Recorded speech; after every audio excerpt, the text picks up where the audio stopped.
Hey guys, welcome to our channel. For our first video, we'll be covering the cerebral hemispheres and the 5 main lobes of the brain. First, we have the cerebral hemispheres, and they make up about 83% of the total brain mass and are separated by two fissures. The longitudinal fissure, which separates the hemispheres vertically or longitudinally. Also, there's the transverse cerebral fissure that separates the two cerebral hemispheres from the cerebellum.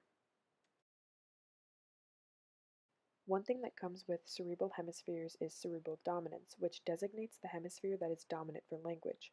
For most people, the left hemisphere is dominant, which is about 90% of all people. This hemisphere has control over things such as language, math, and logic, and it works when we compose a sentence, add numbers, or memorize a list. About the other 10% of people have the right hemisphere being their dominant hemisphere. The right hemisphere is known as the aha side of our nature.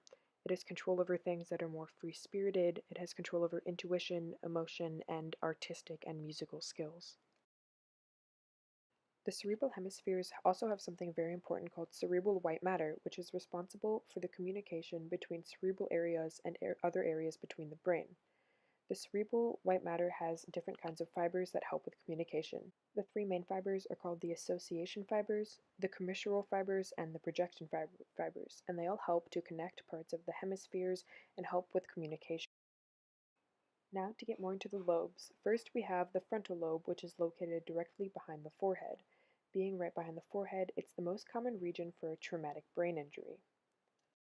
The frontal lobe is really important for things like voluntary movement, it's the control center for behavior and emotion, and it helps with executive functions, which is the planning, organizing, initiation, and self-monitoring of achieving goals.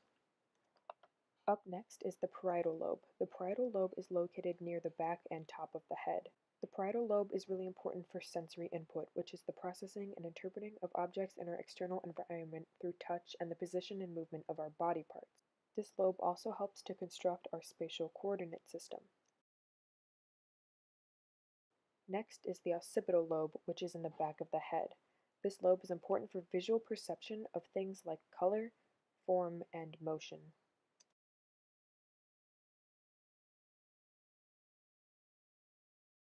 Now we have the temporal lobe, which is located behind the ears and is the second largest lobe. This lobe is really important for processing auditory information and the encoding of memory. There are two parts of this lobe, the dominant and non-dominant.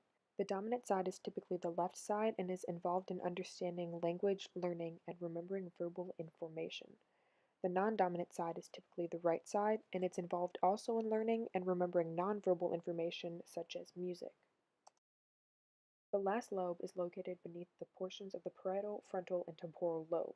It's the insula. The insula is involved in emotions such as anger, fear, disgust, joy, and sadness. The insula also plays a role in our conscious desires, which is our active search for things such as food or drugs.